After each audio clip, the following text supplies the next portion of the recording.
So if you're a fan of historical mysteries, you're going to love this, right? This is the 10 creepiest historical mysteries ever that were finally solved. Let's get to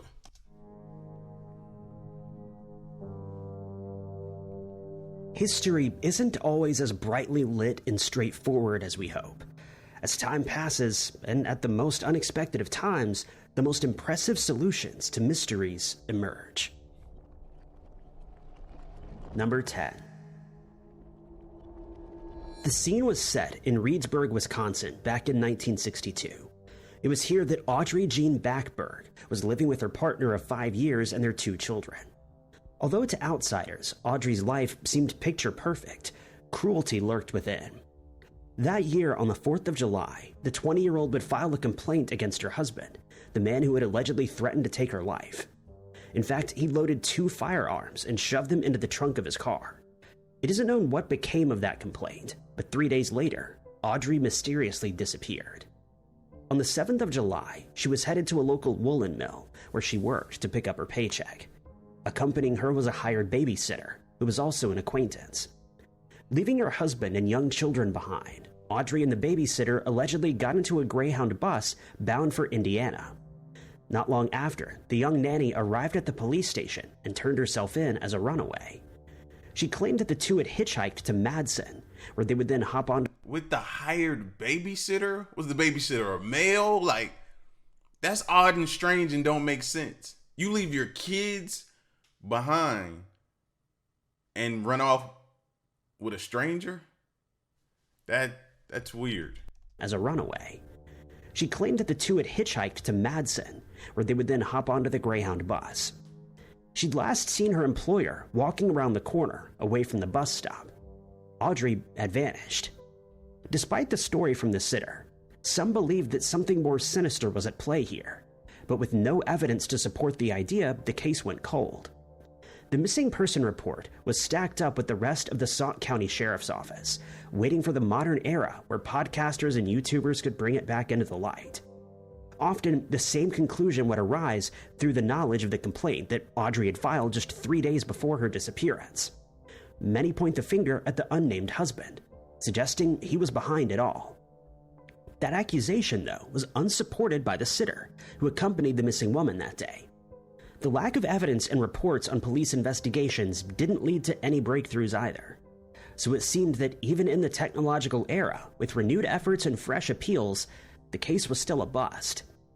Audrey would now be in her 80s, still classified as endangered and missing. But then, most unexpectedly, there was a revelation.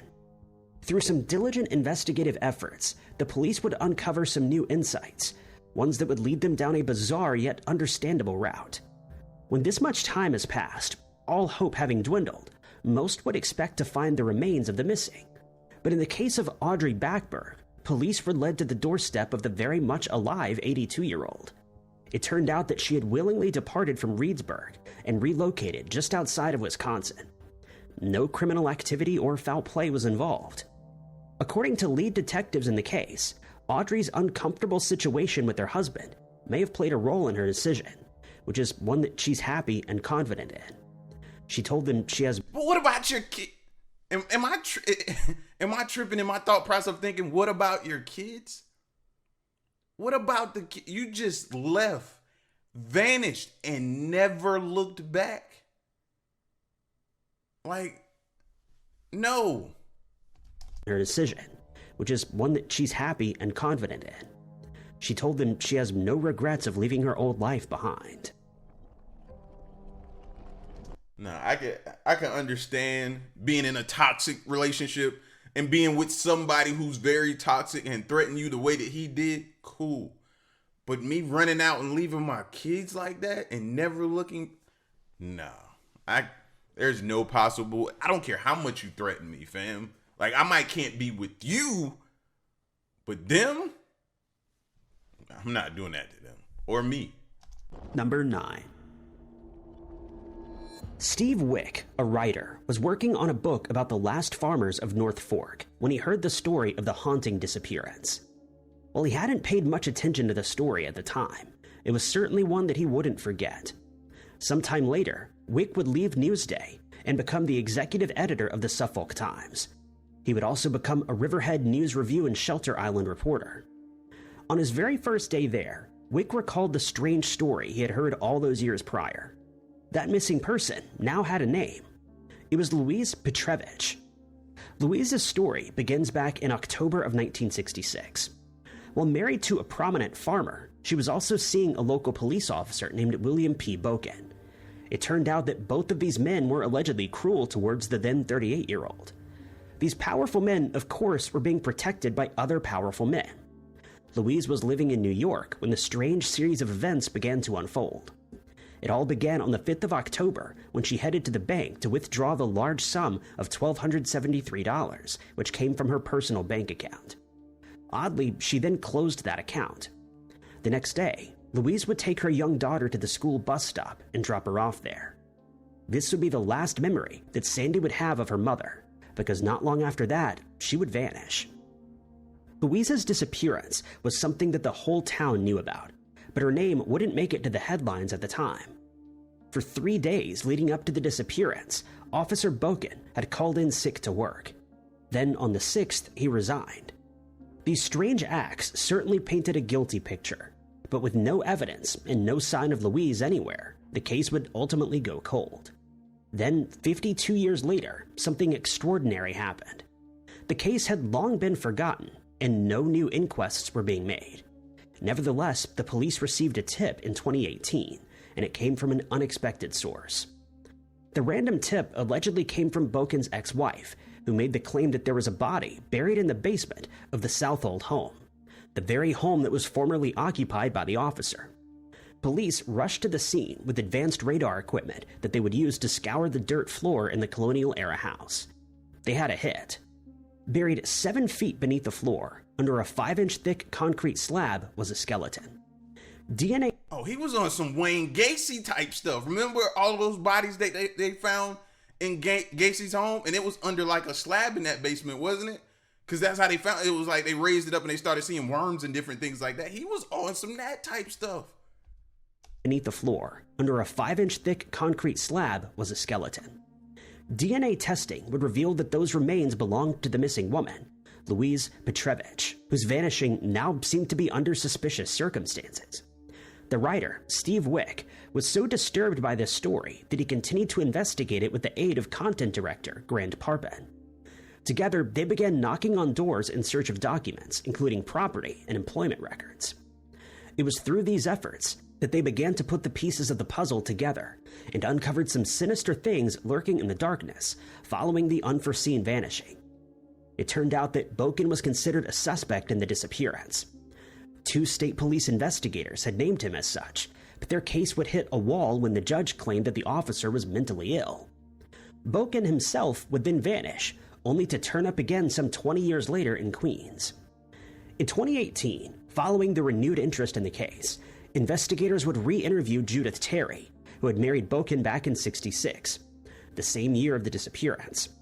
She told police that twice over the last 5 decades her husband had threatened her, stating that if she kept it up, she would end up in the basement too, along with the other women.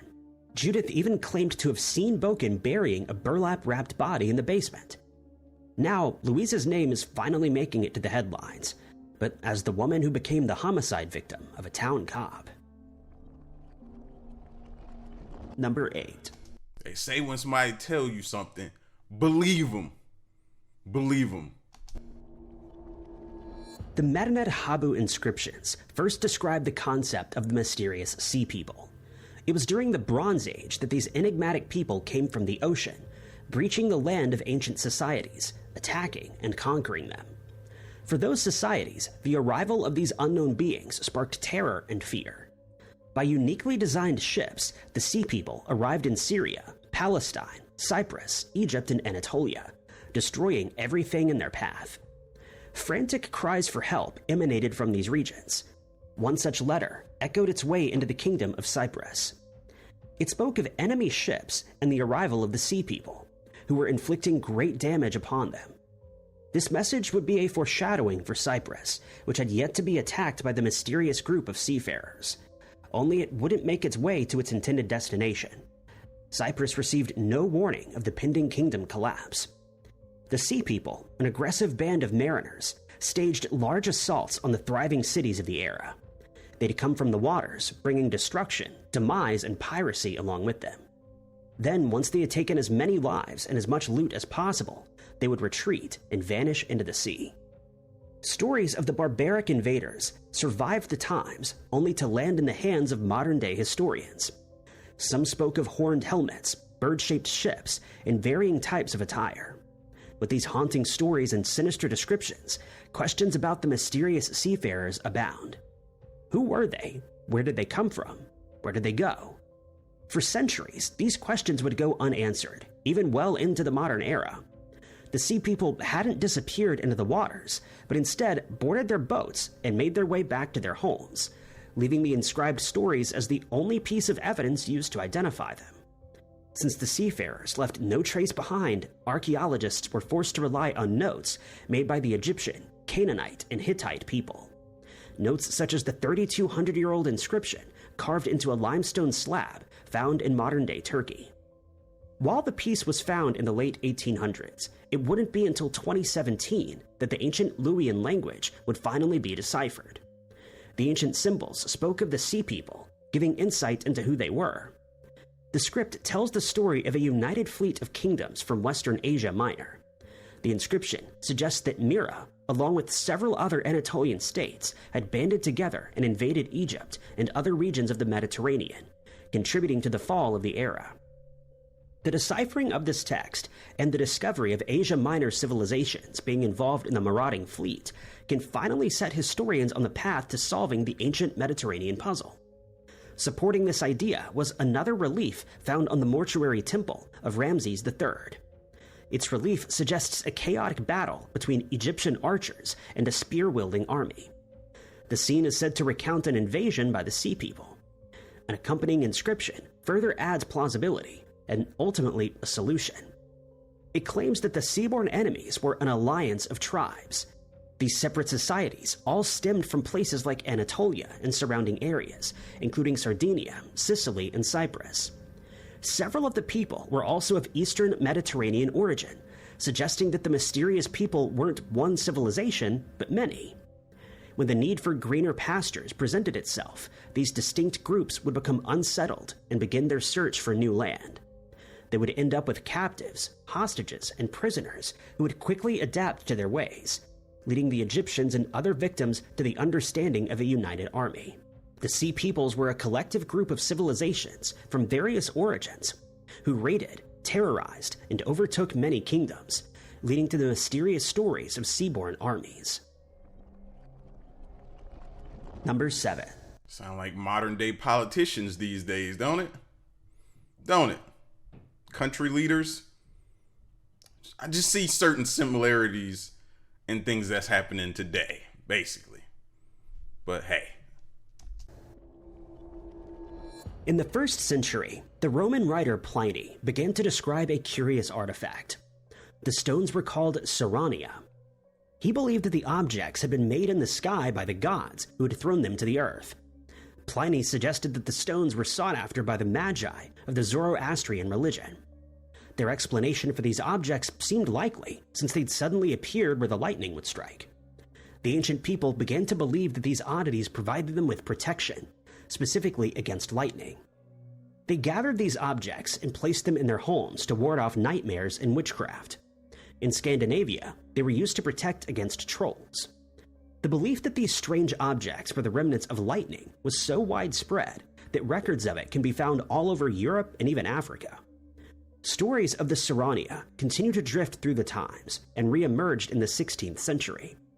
It was that century that inhabitants across the globe would see something strange beginning to unfold before their very eyes. By now, the concept of the stones being protective artifacts began to dwindle, and they weren't being used in homes as much as they had been before.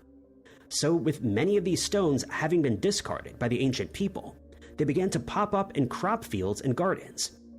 There were strange, pointy stones that were making a sudden, eerie appearance, and our ancestors had no idea what they were.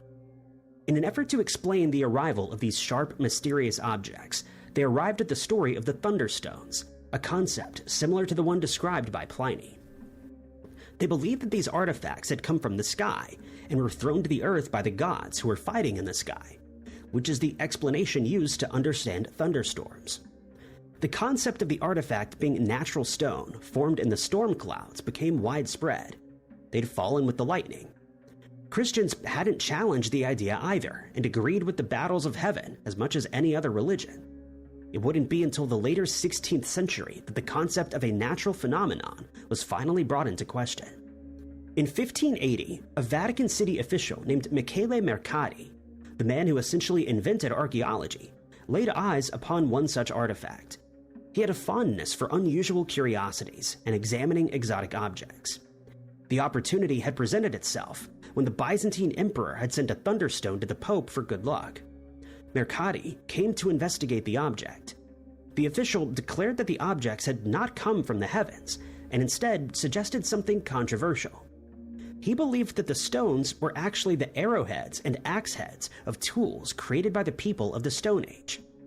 I thought about that when I saw a dude holding it up and it looked gray. I was like, that looked like a spearhead.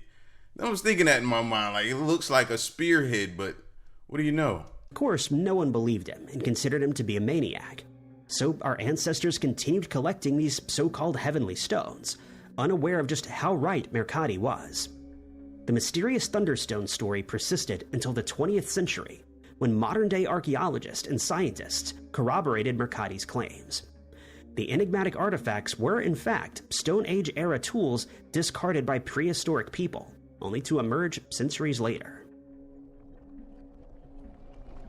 Hey, but what would you do around that time? You know what I mean? Somebody telling you this is going to ward off spirits, whatever. You know what I mean?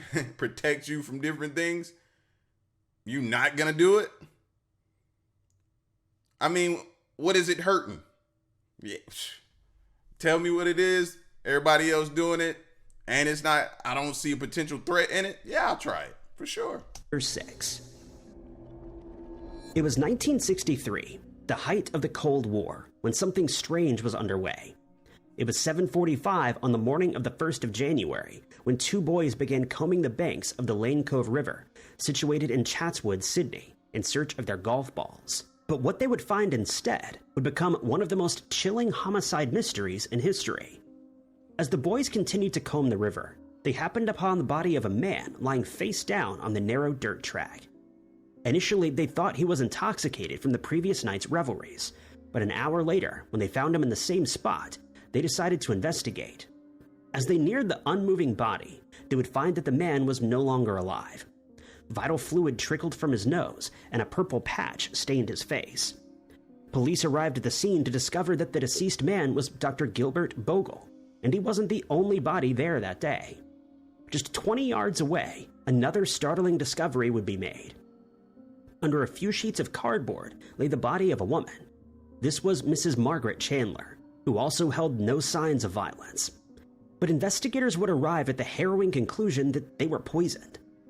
Given the state that the two individuals were found in, police arrived at the conclusion that they must have been lovers, and so theories began to spew out.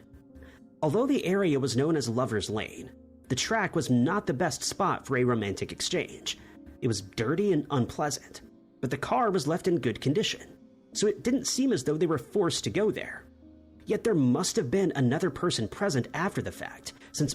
Unless they was on some Romeo and Juliet type stuff to where they both couldn't take this place no more and they decided to both take the poison.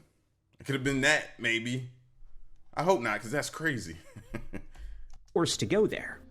Yet there must have been another person present after the fact, since both the bodies had been covered. Police pursued all leads and turned to the public for help, but came up empty-handed. What they did manage to put together, though, was the previous night's endeavors. On New Year's Eve, Dr. Bogle and the Chandlers headed to the party at the home of a Cicero colleague. Bogle had been the life of the party, and it became increasingly obvious that he and Chandler seemed interested in one another. Around 11:30 that evening, Bogle would leave the home in search of an open shop to purchase some cigarettes. As he searched, he went back to travel deeper into the city of Balmain, where Chandler's husband had secretly met up with Pam Logan. The Chandlers, though, both knew of the other's interests and seemed to have been enjoying an open relationship. The following day, in the early morning hours, Mr. Chandler left his wife and took Mr. Bogle home, leaving Dr. Bogle and Mrs. Chandler to their devices. Mr. Chandler would later be awoken by police, who came bearing grim news. From there, the case went cold, with no evidence pointing to any potential suspects. Some suggested a jealous wife or a homicidal maniac on the loose, but it seemed that the explanation was somewhat simpler, the culprit being the most unexpected and initially undetected. In the early 2000s, evidence of hydrogen sulfide in Lane Cove River had been discovered. Hydrogen sulfide, the rotten egg gas, is highly poisonous and can claim lives in an instant. The toxic gas cloud came bubbling up from the river's mud that early morning, only to become trapped in the hollow where Bogle and Chandler lay, ultimately suffocating the couple. The pollution of the river stemmed from the dumping of industrial waste as well as sewage. Hydrogen sulfide in such high doses is fatal. Supporting the conclusion were the vital fluid samples taken from the victims, both of which had a bluish tinge to them. For decades, the question of who took the lives of Dr. Bogle and Mrs. Chandler remained, only for the culprit to be revealed as a polluted river. Number 5. In the 1600s, the word dinosaur had yet to be invented. The concept of giant lizards having roamed the earth was not in circulation. In England, 2 centuries ago, everyone's main source of information was the Bible, which didn't hold any text about ancient giant lizards roaming the planet. So when the discovery of an obscure-shaped bone was made in 1676 in the Tainton Limestone Formation in Oxfordshire, no one knew what to make of it. It was a strange artifact, incomplete, and paired with the lack of scientific knowledge, it was the perfect recipe for a fantastical mystery. The fragment ended up in the hands of Robert Plott, a professor of chemistry at the University of Oxford. He was also the first curator of the Ashmolean Museum. A year after the artifact was discovered, Plott would place it in the museum and provide a published description of it, accompanied by a drawing. Society at this time had no evidence of the existence of dinosaurs, but they did have some peculiar beliefs and strange passed-down legends. So Plott concluded that the bone belonged to a Roman war elephant. Later, he would change this suggestion and represent it as the thigh bone of a giant, as so described in the Bible. England wasn't the only place to be finding some obscure artifacts for which they had no other evidence, leading to wild claims and conclusions. The ancient Greeks thought that they were the remains of Amazon warriors, and in Mongolia, fossils inspired the legend of a griffin, so the Tainton limestone bone lay in the museum, suggesting evidence of the existence of giants in England. In 1763, though, the bone became the center of much interest again, this time by Richard Brooks. He suggested that the artifact was more consistent with human anatomy. It was another misinterpretation that highlighted the challenges of early paleontology. The fragment would become the point of discussion again in 1824, when Oxford genealogy lecturer William Buckland rediscovered it. This time, he was armed with more fragments and was able to piece together something extraordinary. Through trial and error, Buckland managed to form an almost complete fossil, along with the jawbone, and named it Megalosaurus, an ancient giant lizard. Unknowingly, Buckland would put paleontology on the map and was the first to describe what we now consider the dinosaur, a term that wouldn't be coined until another 18 years later. Still, this wasn't the end of the Tainton limestone bone saga. Years later, modern-day historians would discover the works of these early paleontologists and would arrive at the conclusion that the mysterious object was part of the femur of a long-extinct dinosaur, as so suggested by Buckland. Number 4. Back in 1806, a strange, eerie mystery swept across Yorkshire. A hen, owned by Mary Bateman, was laying some prophetic eggs. The eggs bore strange messages, signaling the end times. One of the messages claimed the coming of Christ. It was an ominous inscription that Yorkshire, being in a time of unease, took to heart. That would have freaked me out. An egg that says Christ is coming? First of all, I would have thought I was on Punk'd and been looking around for cameras. And then, I mean, it's no going back. that's gonna mess me up mentally, bro. Like, I'm almost like, that's a good prank, to be honest with you, while I'm sitting here thinking about it. The fortune-telling hen allowed Mary to revel in fame and money, since many residents would take up the magical services that she allegedly offered. For some time, the inscribed eggs would continue to be produced, instilling a sense of foreboding in the townspeople, and allowing Mary to flourish financially. But when the hen was taken away and mysteriously stopped laying the prophetic eggs, the enigma was finally uncovered. It turned out that the chicken, now named the Prophet Hen of Leeds, hadn't been laying such an ominous message, and it was all an incredible hoax that tricked the people into believing that the end of the world was fast approaching. Mary was a woman and self-proclaimed witch, born in Asenby, North Yorkshire. She received a good education and was able to read and write, but later in life, Mary turned to the unfortunate life of crime, committing a robbery that would send her fleeing from the town. In fact, it appeared as though she had a pathological need to steal, and was caught in the act several times.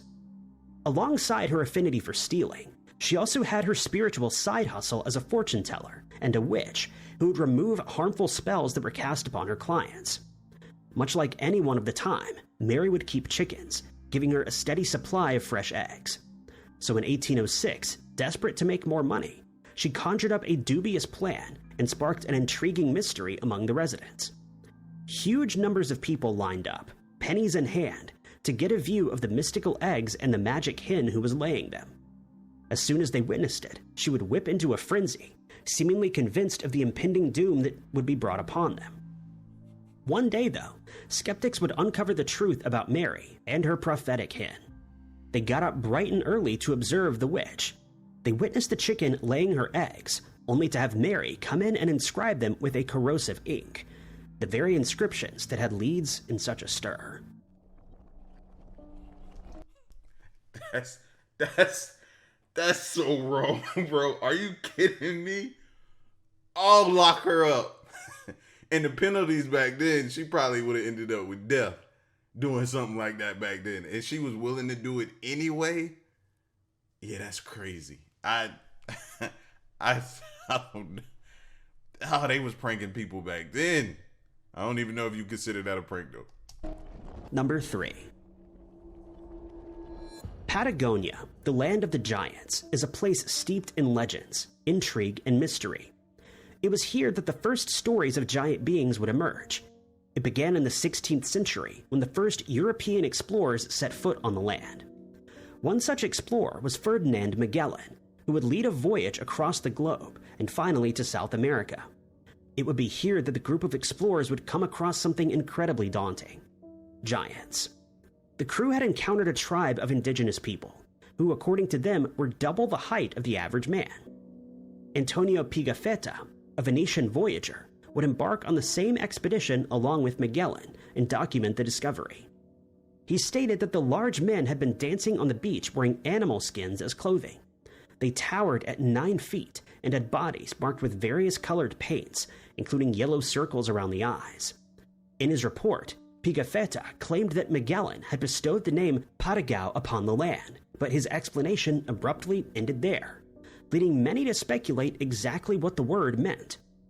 It's suggested to mean big-footed, or possibly land of the big feet.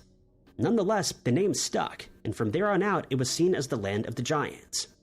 In 1569, Francis Drake wrote of meeting a tribe of beings who towered above 7 feet. For the next 200 years, English and Dutch sailors and explorers would circulate rumors of such encounters. Some of them claimed to have engaged with tribes of 12-foot-tall giants, instilling fear in the community. In 1766, Commodore John Byron would return to London with the HMS Dolphin and his crew. They would boast the same story, except this time, the claims would see physical on-paper reports, allowing the legend to spread even further. For the first time, rumors of the giants had made it to print, appearing in the Gentleman's Magazine, then to newspapers, and then to journals. In Byron's version of events, though, they recalled the encounter of a tribe who measured 9 feet tall. Given the discrepancies in the stories of these travelers from the 1500s up to the 1700s, some began to grow skeptical. The mystery of the Patagonian giants remained at least for another 7 years. The legend became a scary bedtime story. a tale whispered around campfires, and a mystery among the communities. Then Byron's full account of the encounter was finally revealed. Much to everyone's disappointment, those 12-foot, 9-foot, and almost 8-foot tall Patagonian giants were no more than 6 foot 6 inches tall. This was still tall compared to the average European, but nowhere near as massive as the giants were rumored to be. They weren't legendary beasts after all, but rather just a tribe of tall people. The rumors, encounters, and reports were all lies and exaggerations that left many with chills running down their spines.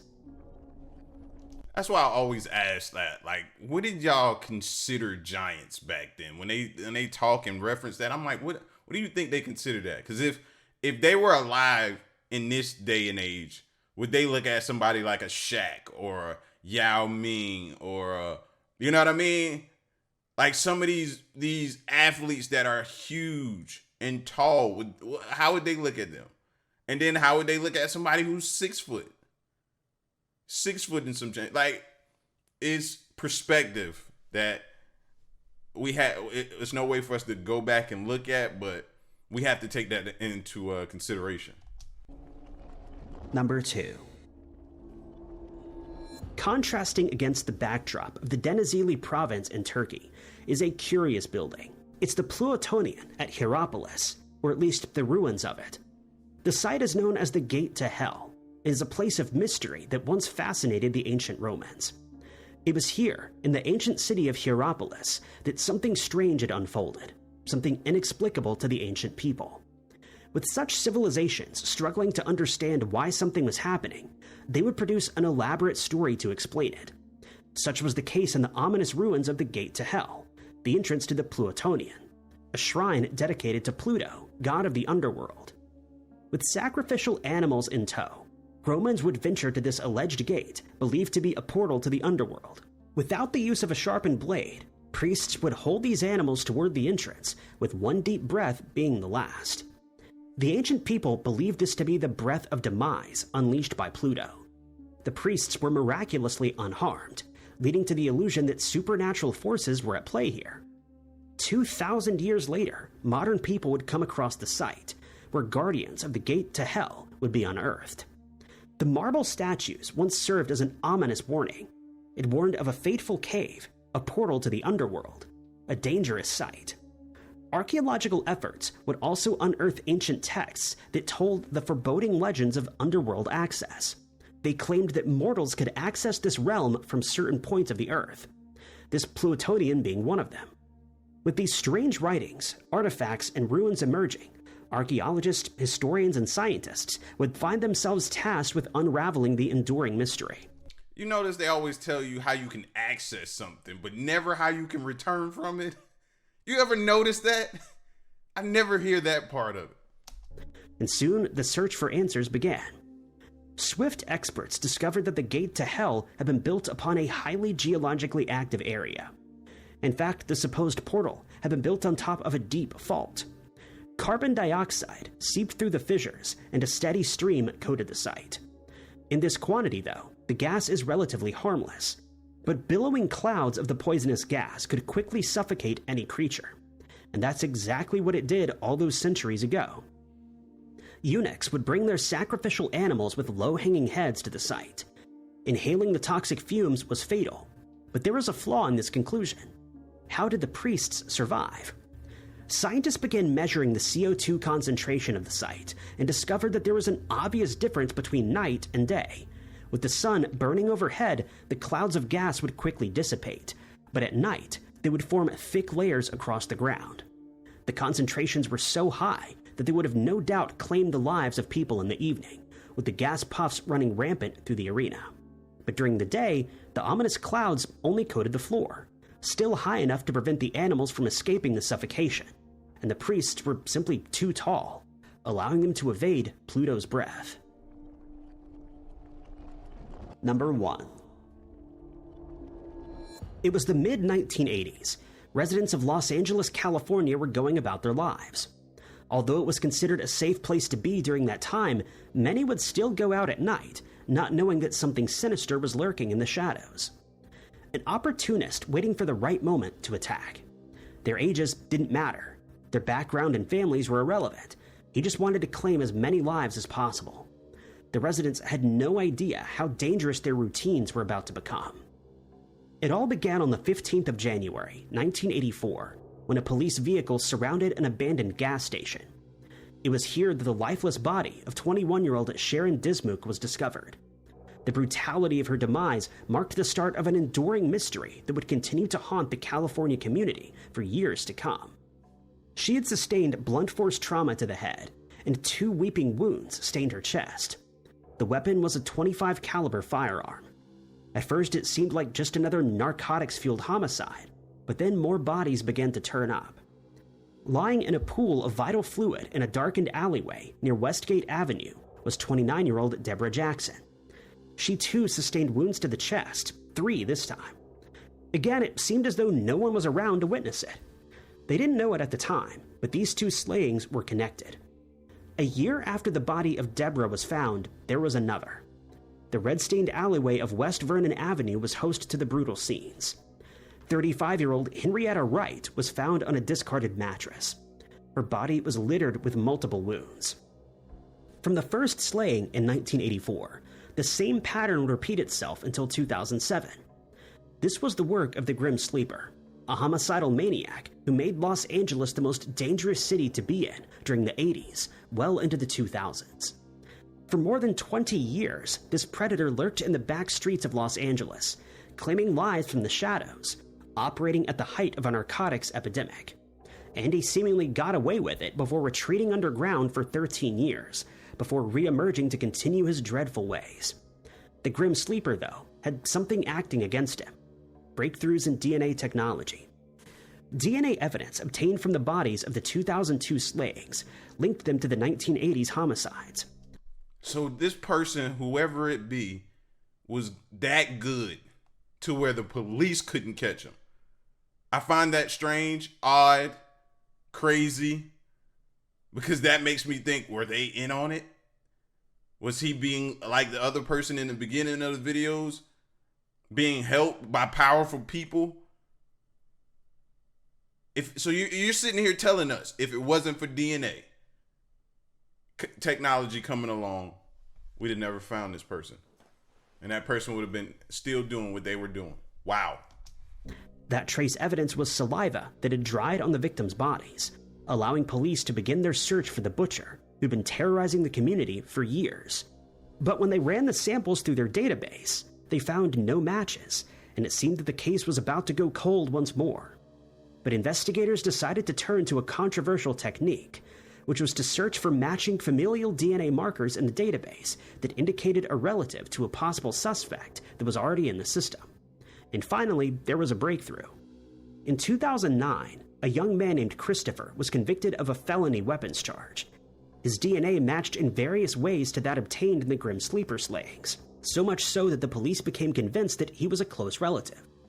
Soon, Christopher's father, Lonnie Franklin Jr., would emerge as the prime suspect. Beginning in 2010, undercover teams began to survey Franklin and his every move.